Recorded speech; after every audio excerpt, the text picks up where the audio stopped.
और मैदान महशर है। पीर साहब ने फरमाया कि क्यों ना पलड़ा तेरे अमाल का भारी हो नसीर। अब तो मीज़ान पे सरकार भी आए हुए हैं मैदान महशर के आदम ने कहा या रब्बे नफ्सी नफ्सी, मूसा ने कहा इज़हब इला गैरी, यूसुफ ने कहा या रब्बे नफ्सी नफ्सी, याकूब ने कहा इज़हब इला गैरी,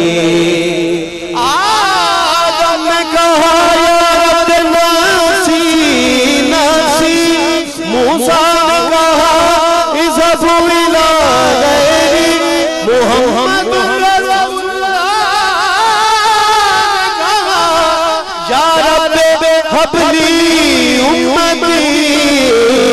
उम्मती, तो न पलड़ा तेरे आमाल का भारी हो नसीर, कहेंगे और नबी इज़हबू इला गैरी, मेरे हुजूर के लब पर आना लहा होगा तो तू न पलड़ा तेरे आमाल का भारी हो नसीर। अब तो मीज़ान पे सरकार भी आए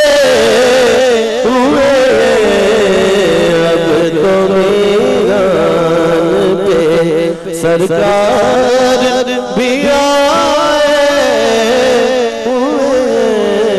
क्या वो डूबे